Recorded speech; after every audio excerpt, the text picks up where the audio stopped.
Hi guys, అందరికీ welcome to my channel. కొత్తగా వచ్చిన వాళ్ళు ఖచ్చితంగా సబ్స్క్రైబ్ చేసుకోండి. నిన్ననే అరుణాచలంకి వెళ్ళి వచ్చాము. అక్కడికి ఎలా వెళ్ళాలి, స్టేయింగ్ ఎక్కడ ఉండాలి, అండ్ ఏ టైంలో గిరిప్రదర్శన చేయాలి, ఏ టైంలో దర్శనం చేసుకోవాలి, ఖచ్చితంగా మీరు తీసుకోవాల్సిన జాగ్రత్తలు, మీరు కూడా మళ్ళీ మోసపోకండి. మేము కొన్ని విషయాల్లో చాలా మోసపోయాము.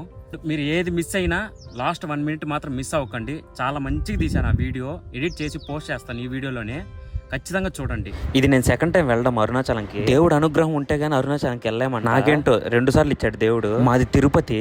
నైట్ 10:30కి అయితే స్టార్ట్ అయ్యాము.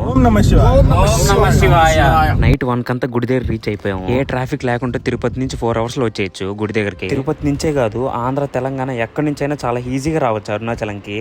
హైదరాబాద్, తెలంగాణ, వైజాగ్, విజయవాడ ఎక్కడి నుంచి అయినా మీకు కాట్పాడి జంక్షన్ కి ఈజీగా ట్రైన్స్ దొరికేస్తాయి. కాట్పాడి నుంచి తిరువన్నమలైకి 90 కిలోమీటర్స్ డిస్టెన్స్ లో ఉంటుంది. ఏ టైం కైనా బస్సెస్ అవైలబుల్ లో ఉంటాయి. AC and non AC buses కూడా అవైలబుల్ లో ఉంటాయి. ఏసీ బస్సెస్ ప్రైజెస్ వచ్చి 900 అలా ఉంటాయి. తిరువన్నమలై బస్ స్టాండ్ నుంచి గుడి 1 కిలోమీటర్ దూరంలోనే ఉంటుంది. బస్ దిగ్గానే బస్ స్టాండ్ కి ఆపోజిట్ లో ఒక చాయ్ షాప్ ఉంటుంది. టీ అయితే చాలా బాగుంది, ఖచ్చితంగా ట్రై చేయండి. గిరి ప్రదక్షిణ నైట్ టైం లో చేస్తేనే చాలా బాగుంటుంది. ఈ సమ్మర్ లో డే టైం లో గిరి ప్రదక్షిణ చేయడం అంటే చాలా కష్టం. చెప్పులు లేకుండా ప్రదక్షిణ చేస్తాం కదా, కాళ్ళు కాలిపోతాయి రోడ్డు మీద. ప్రదక్షిణ చేసే ముందు గోపురం ముందుకు వెళ్ళేసి దీపం కొబ్బరికాయ కొట్టి స్టార్ట్ చేయాలి. అలా కొబ్బరికాయ కొట్టి దండం పెట్టుకునే లోపల ఇలా లాక్కునేస్తున్నారు. మేము నైట్ 1:43కి అయితే ప్రదక్షిణ స్టార్ట్ చేసాము. గిరి ప్రదక్షిణ చేస్తా లాస్ట్ లో ఎవడికైతే కాళ్ళ నొప్పులు వస్తాయో ఆడు ఎక్కువ పాపాలు చేసినట్టు. నేనేదో సరదాగా అన్నాను అంతే. మీరు శివయ్యని తలుచుకొని నడవండి, ఎలాంటి కాళ్ళ నొప్పులు రావు మీకు. దారి మధ్యలో ఇలా ఆవులు కనిపిస్తాయి. ప్రదక్షిణ చేసే మధ్యలో వాటి కడుపు నింపితే చాలా మంచిది. గిరి ప్రదక్షిణ మొత్తం 14 కిలోమీటర్లు అయితే ఉంటుంది. ఆ 14 కిలోమీటర్లు అష్టలింగాలు అయితే ఉంటాయి. ఇంద్రలింగం, యమలింగం, అగ్నిలింగం, నైరుతిలింగం, వరుణలింగం, వాయులింగం, కుబేరలింగం, ఈశాన్యలింగం, అష్టలింగాలు ఉంటాయి. మీరు ఖచ్చితంగా దర్శనం చేసుకుని వెళ్ళాలి. నైరుతి లింగం దగ్గర ఇలా నెమళ్ళు అరుస్తూ ఉంటాయి.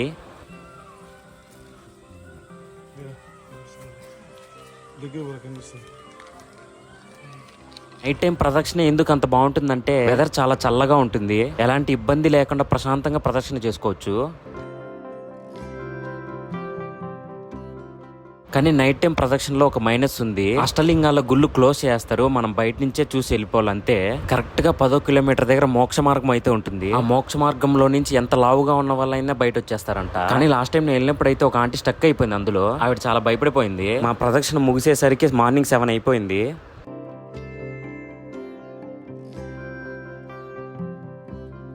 ప్రదక్షిణ ఎక్కడైతే స్టార్ట్ చేసామో అక్కడికి వచ్చి రీచ్ అవుతాము. అక్కడ దేవుడికి దండం పెట్టుకొని వెళ్ళి ఫ్రెష్ అప్ అయ్యేసి మళ్ళీ దర్శనానికి రావాలి. ఏమైందిరా సాఫ్ట్వేర్? ఫస్ట్ లో నువ్వేం చెప్పినారు వస్తాను డైలాగ్. గిరి ప్రదర్శన చేస్తా లాస్ట్ లో ఎవడికైతే కాళ్ళ నొప్పులు వస్తాయో ఆడు ఎక్కువ పాపాలు చేసినట్టు. నా నోరు గుమ్మనానే ఉండదు, ఏదో ఒకటి వాగుతాను, ఇలా దొరికిపోతాను. ఇంకా ఫ్రెష్ అప్ అవడానికి అలా రూమ్ సెర్చ్ చేస్తుంటే దేవుడు నా కోసం ఎద్దల బండి పంపించాడు, కాళ్ళ నొప్పులతో బాధపడుతున్నాను అనేసి. మనకి రూమ్స్ గుడి దగ్గరలోనే దొరికేస్తాయి, కానీ ప్రైజెస్ ఎక్కువ 1000 అబ్బోనే ఉంటాయి. మనకి తక్కువ రేట్ లో కావాలంటే ఇక్కడ సత్రాలు ఉంటాయి. మేము ఓన్లీ 4 అవర్స్ మాత్రమే తీసుకున్నాము, 400 ఛార్జ్ చేశాడు. కానీ ఇవి లేడీస్ కి అయితే కంఫర్ట్ ఉండవు. మీరు లేడీస్ వస్తే రూమ్ తీసుకోవడమే బెస్ట్, మనీ పోయినా పర్లేదు. అబ్బాయిలు అనుకోండి ఎలా ఉన్నా అడ్జస్ట్ అయిపోతారు తర్వాత విషయం. ఇంకా మేము ఫ్రెష్ అప్ అయిపోయి దర్శనానికి అయితే స్టార్ట్ అయిపోయాము.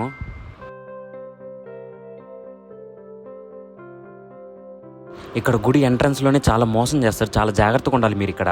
గుడి లోపలికి ఎంటర్ అవ్వగానే ట్రాన్స్జెండర్స్ ఉంటారు. వాళ్ళు ఎంత దౌర్జన్యం చేస్తారంటే ఇంకా మన తెలుగు వాళ్ళు కనిపిస్తే సర్వం నాకిచ్చేస్తారు. మేము చాలా మోసపోయాము. మనం భయంతోనూ పోనీలేని పాపంతోనూ ఎంతో కొంత ఇస్తాం, అది ఇచ్చింది వాళ్ళు తీసుకోరు. మన దగ్గర పర్సు గుంజుకొని పర్సులో ఉన్న క్యాష్ మొత్తం లాగేస్తారు. అలా మా దగ్గర అయితే క్యాష్ లాగేశారు. లాస్ట్కి ఎంతో కొంత ఇవ్వండి అంటే లాస్ట్కి 200 రూపీస్ అయితే మా చేతిలో పెట్టారు. అది పర్సు రాక్కునే ముందు దేవుడి మీద ఒట్టేసి మళ్ళీ మీ పర్సు మీకు ఇచ్చేస్తాం అనేసి అడిగారు. దేవుడి మీద ఒట్టేసారులే అనేసి మేము మళ్ళీ ఇచ్చామన్నమాట. ఇస్తే మా దగ్గర ఉన్న క్యాష్ మొత్తం లాగేశారు. చూడండి, ఇలా దారిలో వచ్చే వాళ్ళందరి దగ్గర డబ్బులు లాక్కుంటారు, అది దర్శనకి వెళ్ళే ముందు.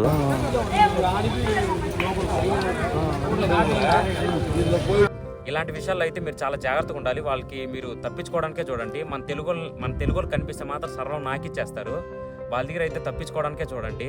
ఇంకోటి, ఆటో వాళ్ళు మన తెలుగు వాళ్ళని చాలా మోసం చేస్తారు. ఆ విషయంలో కూడా మీరు జాగ్రత్తగా ఉండండి. అండ్ మీరు వచ్చి రాని తమిళ్లో సాఫ్ట్వేర్ ఇలా ఏదో ఒకటి మేనేజ్ చేయండి, బెటర్. గుడిలోకి ఫోన్స్ కూడా పట్టుకెళ్ళచ్చు. గుడిలోకి ఎంటర్ అవ్వగానే ఏదో తెలియని పాజిటివ్నెస్ అయితే వచ్చేస్తుంది. గుడి ఎంట్రన్స్ స్టార్టింగ్ లోనే సుబ్రహ్మణ్య స్వామి టెంపుల్ అయితే ఉంటుంది. ముందు అక్కడికి వెళ్ళి అయితే దర్శనం చేసుకోవాలి.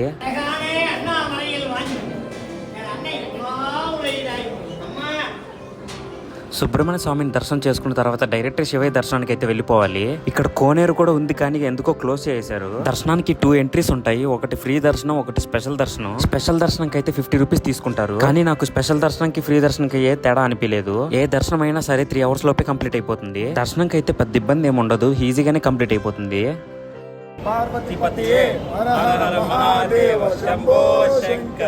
మేము స్పెషల్ దర్శనంకి వెళ్ళాము. 1.5 అవర్ లోపే దర్శనం కంప్లీట్ అయిపోయింది. ఇక దర్శనం చేసుకుని బయట రాగానే వినాయకుడు టెంపుల్ అయితే ఉంటుంది పక్కనే. అక్కడికి వెళ్ళి దర్శనం చేసుకోవాలి. దర్శనం చేసుకుని బయట రాగానే ప్రసాదం కౌంటర్ ఉంటుంది. ఇక్కడ ఆన్లైన్ పేమెంట్ అవైలబుల్ లో ఉండదు, ఓన్లీ క్యాషే. మేము వచ్చింది 4 అయితే 20 ప్రసాదాలు తీసుకున్నాము. చూసే వాళ్ళు కూడా మేము ఫ్రీగా పంచుతున్నాం అనేసి వచ్చేసారు.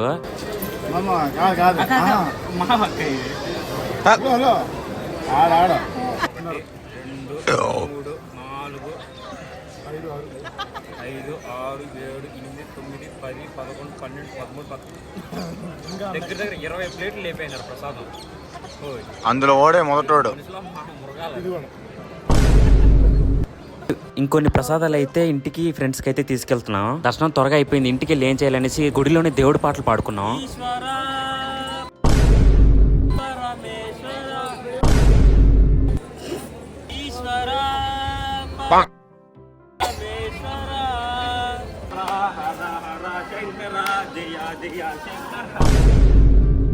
ఎంతో సంతోషంగా మా అరుణాచల యాత్ర అయితే కంప్లీట్ అయిపోయింది. నమః శివాయ.